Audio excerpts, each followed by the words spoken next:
I open my eyes for the conclusion of our story. We see Quentin run through the front door of the abandoned hospital, thinking where there are no people, there would be no white pixies. In such a panic, he ran right into the front desk, stopping him dead in his tracks. "What the fuck?" he whispered, looking around perplexed at the perfectly preserved white walls. He looked down at a piece of paper with the heading Visitors, a sign-in sheet with no signatures. He shrugged. "Makes sense. No one would visit. No one dies. But why is it so perfect in here?" He wandered toward a window in the wall behind the desk, looking around a little closer. A noise he couldn't identify made him bulk. It started slow, then grew. He turned to his left to see a door he didn't notice was there before, let alone left ajar. Something beyond the door was making the noise. He should have thought better. He should have been afraid, but he wasn't.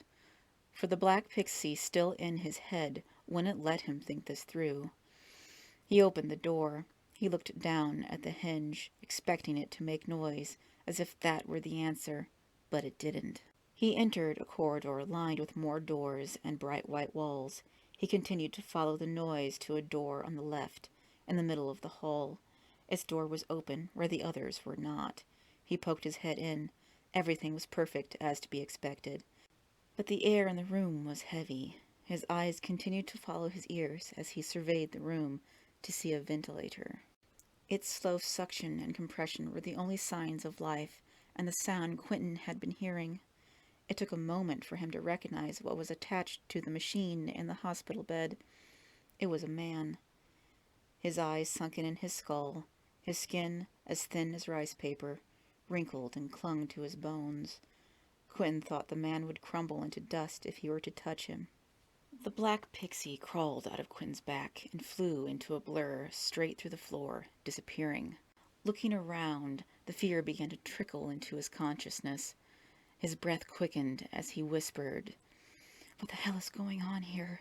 Then the all-too-familiar feeling of spider legs running under his skin rippled from his toes to the top of his head as the sentient darkness seeped from the cracks of the floor into its humanoid form right behind Quentin. He recoiled without looking. The sentient darkness noticed Quentin's reaction. "We cannot change what we are, no matter how many times the white fate." It looks at us mid-sentence. "And I don't see eye to eye." The creature looked around, shaking its head. "This is no way for a human to live." The ventilator stopped, as if punctuating the darkness's last sentence as the lights went out. "What the fuck?" Quentin exclaimed. Quinn's head snapped to where the old man lay in the hospital bed. He watched in horror as the sentient darkness casually witnessed a glowing mist rise from where the body lay. It formed into a small boy sitting up from the stomach of the old man. The boy smiled, as if to say thank you to Quentin, although as far as Quentin knew, he did nothing to warrant gratitude. Suddenly, a woman's ghost barreled through the wall from the room next door. She picked up the boy spirit in her arms. She hugged and kissed him. Quentin saw the woman mouth the words, "My sweet boy," just before Quentin's black pixie flew up from the floor, taking the spirits with it, disappearing into the ceiling.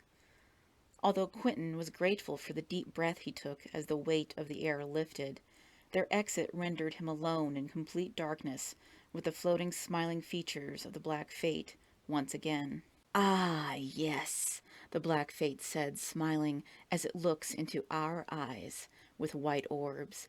It no longer needed the melancholy soul of Quentin to make them shine.